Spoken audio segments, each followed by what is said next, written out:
News voice, जो हर खबर से आपको कराए रूबरू।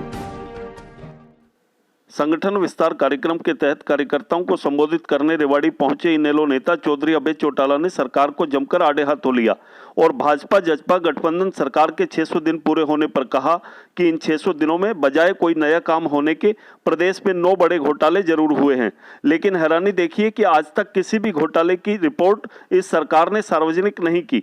पत्रकारों से बातचीत में चौधरी अभय चौटाला ने मुख्यमंत्री मनोहर लाल को प्रदेश का सबसे बड़ा अपराधी और लुटेरों का सरगना बताया और कहा कि आज प्रदेश में भ्रष्टाचार चरम पर है, महंगाई आसमान छू रही है, न्याय की बजाय अन्याय हो रहा है और प्रदेश बेरोजगारी में नंबर 1 हो चला है।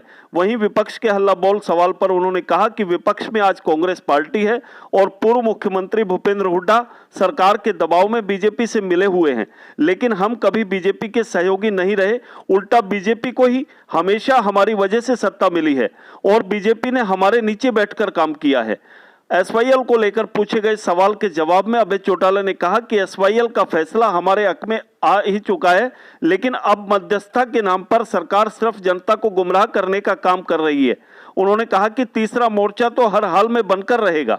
उन्होंने कहा कि मैंने किसी का समर्थन पाने के लिए इस्तीफा नहीं दिया, यही वजह है कि आज भारी संख्या में युवा, महिलाएं और दूसरे दलों के लोग पार्टियां छोड़ इनेलो का दामन थाम रहे हैं और इसी के चलते रेवाड़ी में भी आज भारी संख्या में लोगों ने इनेलो पार्टी में अपनी आस्था जताई। रेवाड़ी से न्यूज वॉइस के लिए संजय कौशिक के साथ अजय सागर अत्री की रिपोर्ट। रेवाड़ी का दौरा तो आज हम अपने पार्टी के संगठन में विस्तार कर रहे हैं और अब हर जिले के अंदर बहुत बड़ी संख्या में लोग जो है पार्टी को ज्वाइन कर रहे हैं। आज आपके यहाँ भी सैकड़ों साथियों ने अलग अलग राजनीतिक दलों को छोड़ करके इंडियन नेशनल लोकदल पार्टी में आस्था व्यक्त करी है। आज जो मौजूदा सरकार है, इस राज्य के अंदर भ्रष्टाचार चरम सीमा पे है।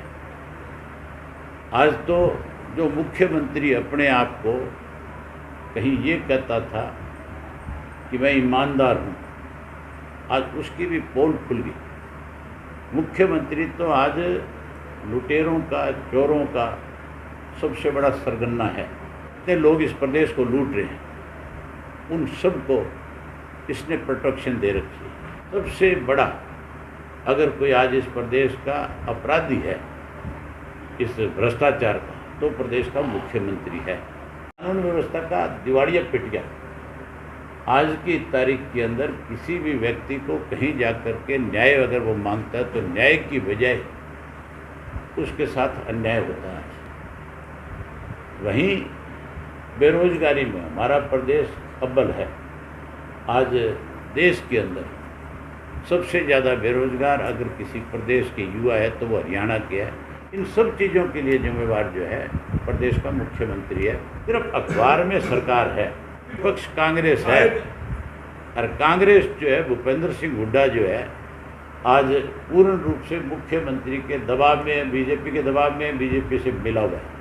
हम कभी बीजेपी के सहयोगी नहीं रहे। बीजेपी देश के अंदर 2, 4, 6, 10 सीटों पे आती रही, हमारी वजह से सत्ता में रही।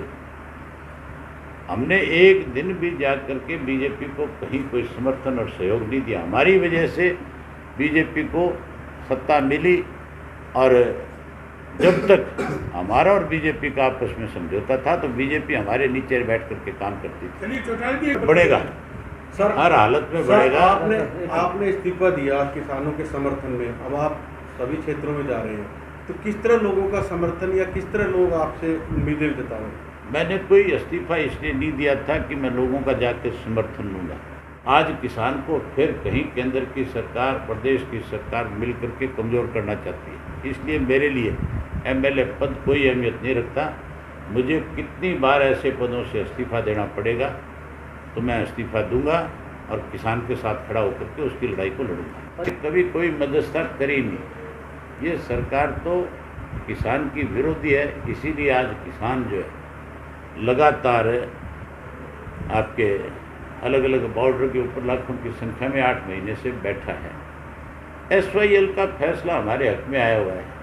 किस चीज़ की मध्यस्थता कर रहे हैं? सुप्रीम कोर्ट के फैसले को लागू करो, हमारा पानी हमें दो। ये क्या तरीका है? रोज़ इस तरह के बयान दे करके लोगों को गुमराह करते हैं। आज महंगाई चरम सीमा पे है। किसानों के विरोधी लोग हैं, इसीलिए सुप्रीम कोर्ट के फैसले को लागू नहीं कर रहे।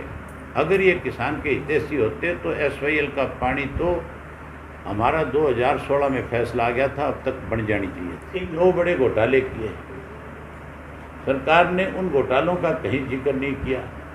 इन 600 दिनों में सरकार ने इस प्रदेश के दोनों हाथों से लूटने का काम किया और सिर्फ इस किस्म की योजनाएं बनाते हैं कि कैसे लोगों को कमज़ोर किया जाए, कैसे लोगों को लूटा जाए, कैसे सरकारी पैसे को अपनी जेब में डाला जाए। अनेक मुख्यमंत्री 1200 करोड़ के, 1500 करोड़ के रोजाना कभी नीम पत्थर रखता है, कभी कहता है मैं उद्घाटन कर रहा हूँ। आप मुझे रिवाड़ी में बता दो, आपके इस 2 वर्ष के अंदर कहीं कोई एक ईंट भी लगी है?